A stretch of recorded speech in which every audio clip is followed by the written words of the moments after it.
Retour de l'FC avec toujours nos éditorialistes, Mohamed Traoré. Rebonsoir Mohamed. Et Sami Mochtabi. Rebonsoir Sami. Bonsoir à tous. Et Noureddine Salih qui nous a promis d'aller manger un petit couscous à Casablanca.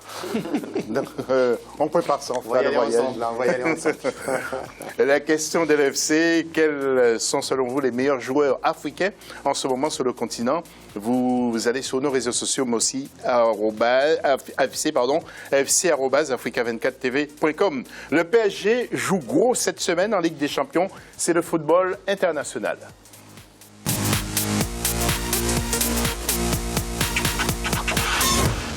Et pour ouvrir plein feu justement sur PSG-Chelsea, il y a quelques jours de cela, au Parc des Princes à Paris, 2-1 pour le Paris Saint-Germain. Nous allons voir les images au match aller. Ce score paraît très juste pour permettre à Paris d'espérer. Ce serait un gros match, n'est-ce pas, Mohamed?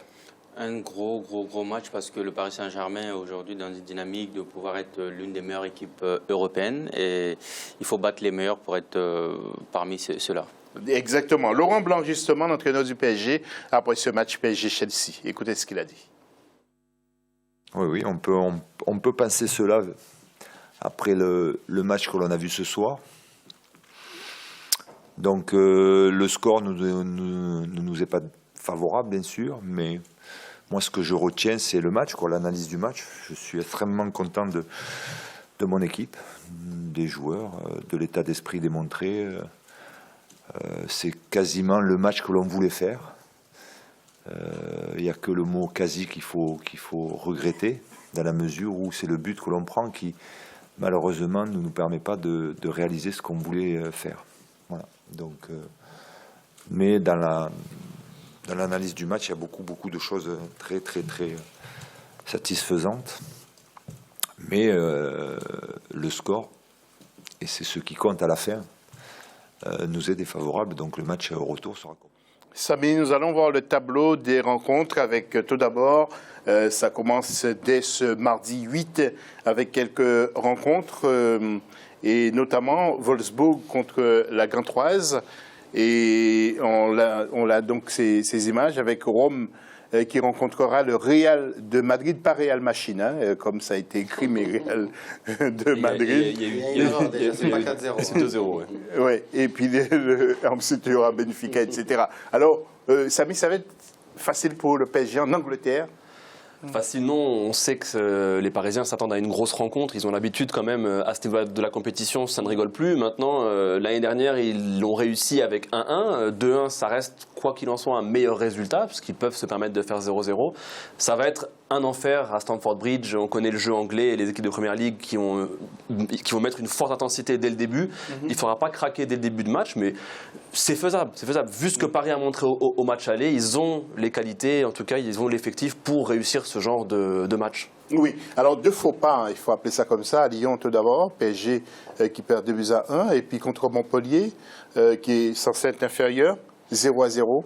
Noureddine? Je ne peux pas faire la liaison avec ce qui se passe actuellement dans le championnat. On sait très bien que Paris pratiquement a distancé tout le monde. Je pense que c'est un match qui restera à part par rapport à ce qui se passe sur l'aspect national. Je pense qu'actuellement Chelsea sur un nuage après le déclic, on va dire, après l'arrivée de Gus Hiddink et le départ de Mourinho. On a vu un autre Chelsea. Ça n'a rien à voir avec ce qu'on a parlé de début de championnat. Chelsea cette année, c'est pas Chelsea des années dernières. Je pense que l'équipe s'est refait une santé en quelque sorte. 2-1 dans le jargon du football, on dit 50-50 pour chacun. Donc ça restera aussi la formation de l'équipe de Paris Saint-Germain, puisque Matuidi et Verratti, qui n'a pas joué pendant pratiquement un certain moment, c'est des pièces maîtresses dans l'organisation au milieu de terrain. On sait très bien que Mota choisit ces matchs, ce sera cette animation offensive avec au son aussi le matador, je veux dire non, comment il s'appelle déjà là? Cavani, voilà. Donc ça reste un match pour moi très ouvert et ça sera pratiquement, je pense que c'est le match à voir. Nous allons voir quelques images encore de cette rencontre avant de retrouver Joseph-Antoine Bell, quelques images de ce match aller avec bien sûr Zlatan, le pote de Mohamed, qui a marqué, ensuite l'égalisation de Chelsea, et ensuite vous allez voir Cavani sur le côté droit, eh bien, qui va frapper très très fort le gardien donc belge de cette équipe de Chelsea. Voilà donc 2-1.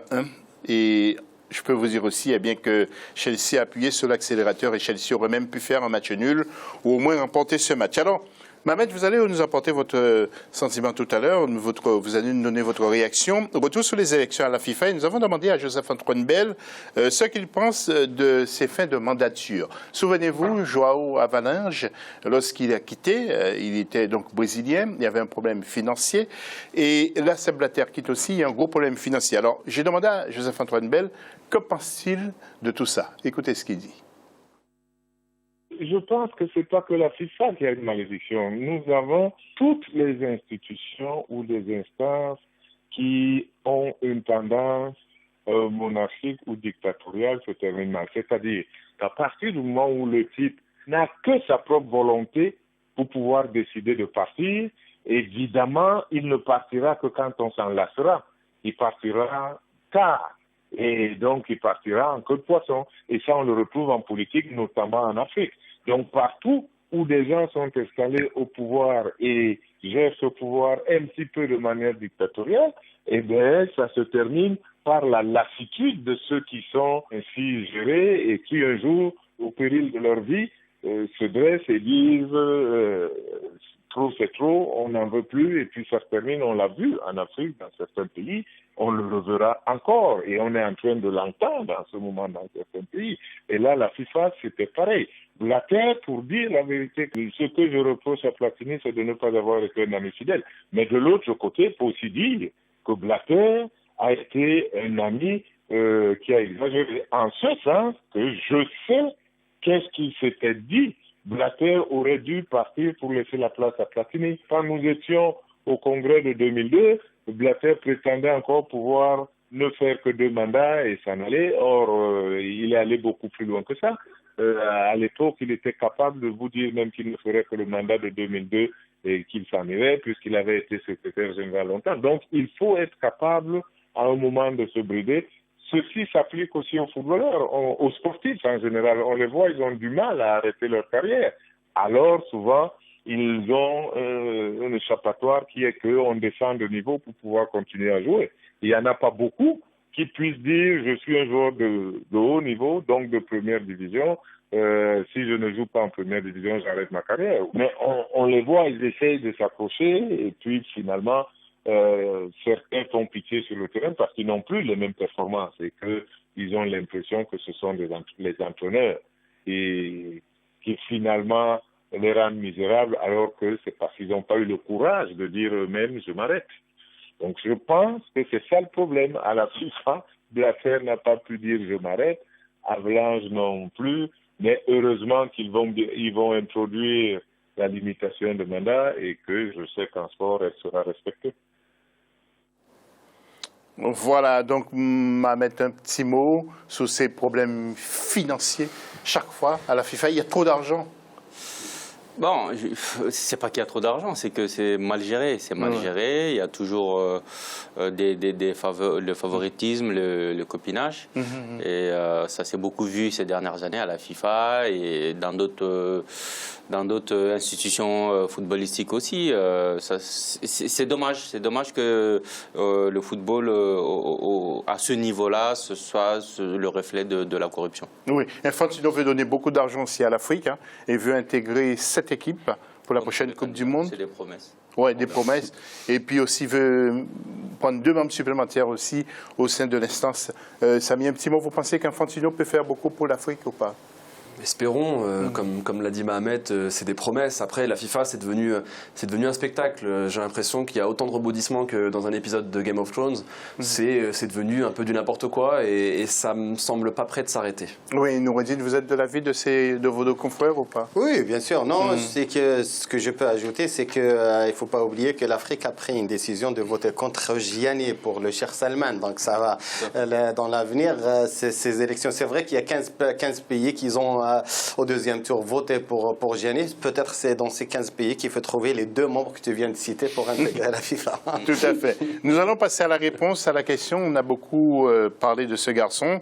C'est Serge Aurier. Est-ce que vous pensez que le Paris Saint-Germain peut aller loin sans son latéral? Alors, plusieurs réponses. Tout d'abord, il y a Trésor Bodiaby qui nous a dit que la France n'a pas un championnat de haut niveau, qu'il quitte ce championnat, Serge Aurier.